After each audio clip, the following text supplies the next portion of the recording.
3 minutes is the earliest that a Premier League goalkeeper has been sent off in 30 years. What did you make of Robert Sanchez's dismissal? Well, I think it's the right decision. I thought United started the game actually just before that really quickly with a good tempo and some tenacity about them. Terrific head here from Šeško, and Mbeumo loves to run in behind, and he loses his timing and his position. Just a rush of blood early in the game, catches him on the knee. It's a difficult one. The referee's got to send him off, really. There will be some conversation about the fact would he got the ball or not, but you never get away with those as a goalkeeper when you take someone out on the edge of the box. So it was the right decision and gave United then the platform to go on and dominate the early stages of the game. Eventually, Manchester United also down to 10 men in that game when Casemiro was sent off. You know, as we heard in the commentary, one of the most experienced players for Manchester United. What did you make of the manner of the 2 yellows, Wayne? Yeah, it's silly. It's naive for such an experienced player, and Manchester United have full control of the game. And if you look here, it's just there's no need for him to go into that tackle. Chelsea with 10 men. And yeah, the conditions were difficult and it was wet and slippy, but yeah, that's a silly booking. And I felt that maybe Ruben takes him off the game, because you always fear that this happens and he goes and gets a second yellow card. It's harsh, it's a bit harsh. He wins the ball, but then you see his arms there pulling him down. So yeah, I think you don't expect that from such an experienced player, and that could have cost Manchester United today, so thankfully it didn't, but yeah, a bit naive.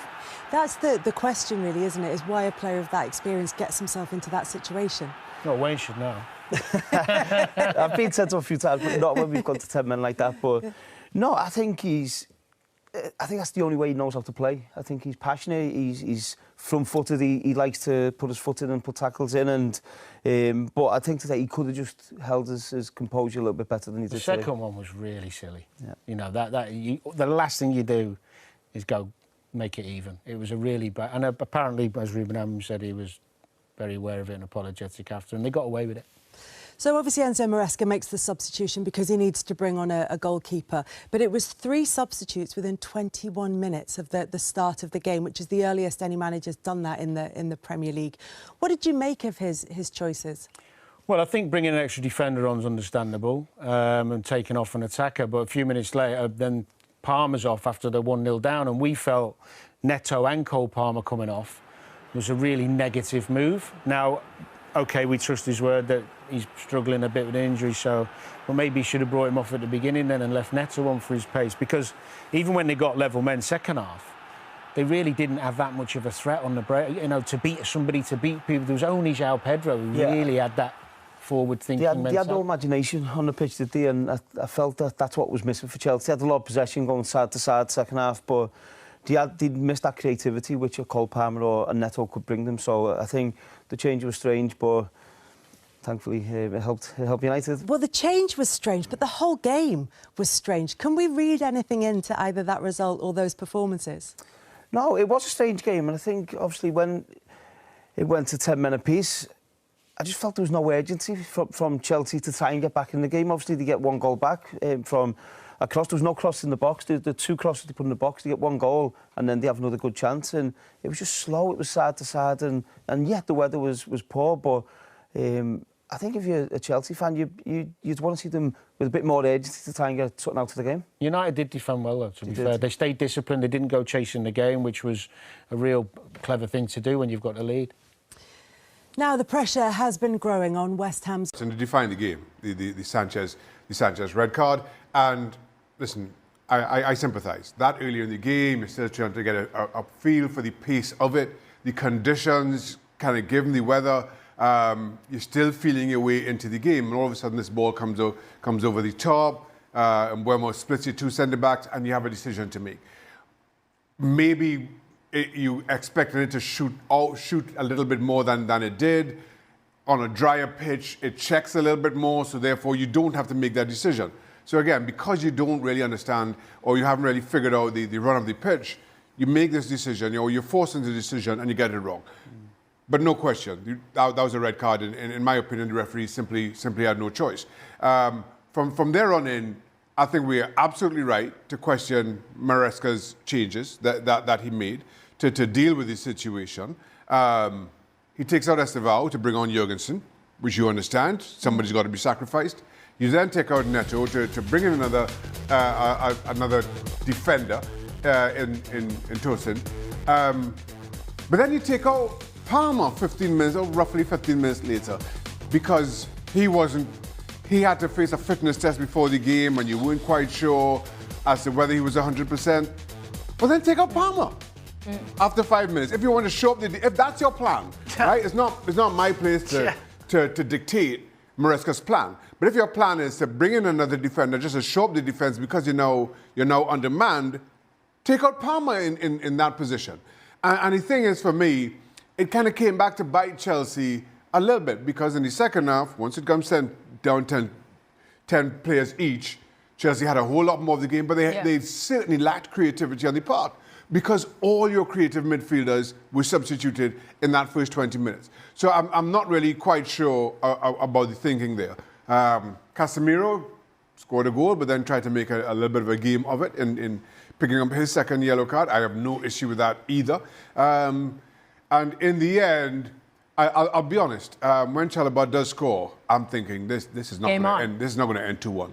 So something had to give. I was certain that something had to give.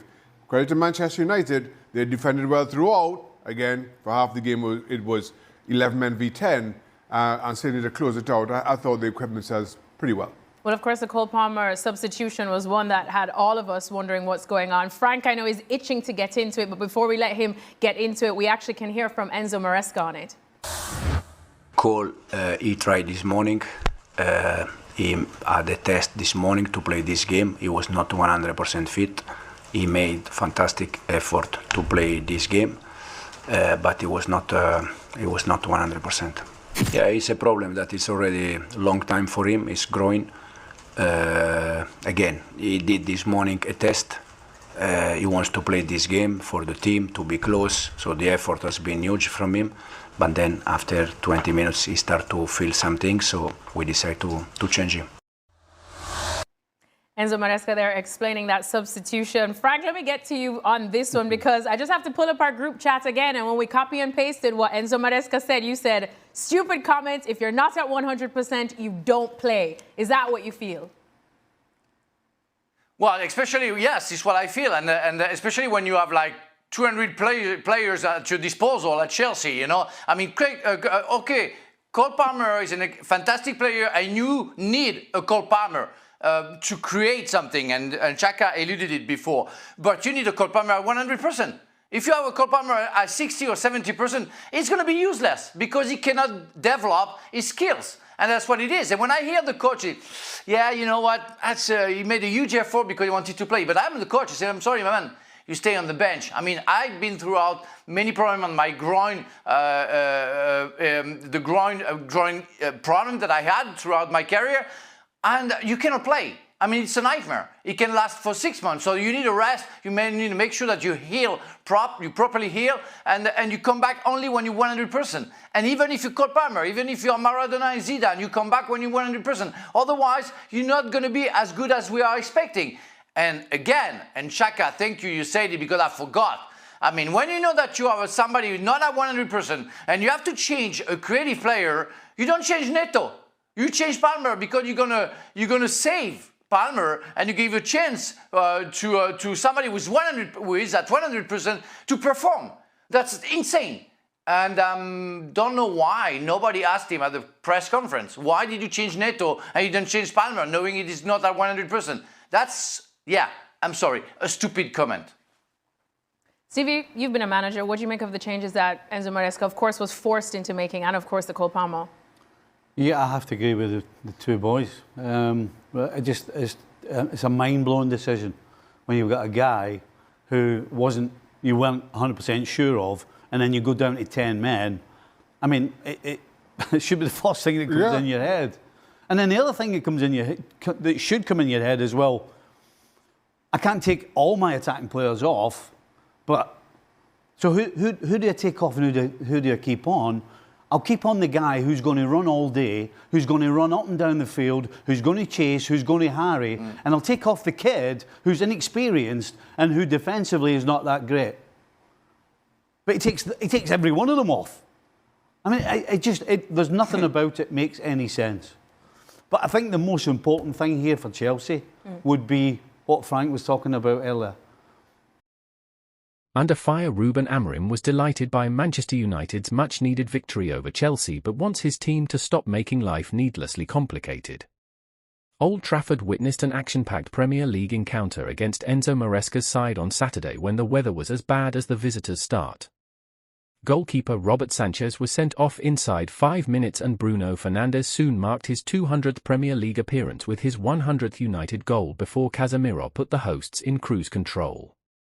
But the Brazil international sending off after collecting a second booking just before the break set up a nervy second half, with the hosts digging deep for a 2-1 win after Trevoh Chalobah pulled one back for Chelsea late on. It was really important, United boss Amorim said of the result. I think we deserved it, but we complicated our lives every time. I think we started the game really well in terms of the aggression and to push the opponent and to show that we were there, even to bring our fans with us. Of course, the sending off of the goalkeeper helped us a lot, but we were in control, we scored 2 goals. And with everything going well, we made things complicated with that sending off. The second half I think we managed well, but, in the end, the last 15 minutes was tough for us. They scored a goal and then we suffered together and we managed to win. Amorim was proud of the way United dug deep to secure just their second win of the season, but there is little chance of the under-fire Red Devils boss resting on his laurels. United failed to win back-to-back Premier League games last season and he has challenged his side to do so away to Brentford next weekend. Sometimes we have some moments that we feel an urgency to have a result, Amorim said. This team has shown many times that we have that urgency. Today we won. It's nice to win, but let's forget that and return to that urgency. We need to win the next game. That is the most important thing. Because in the big club it's not that feeling, today is a really good game, let's relax a little bit. So, let's return that urgency.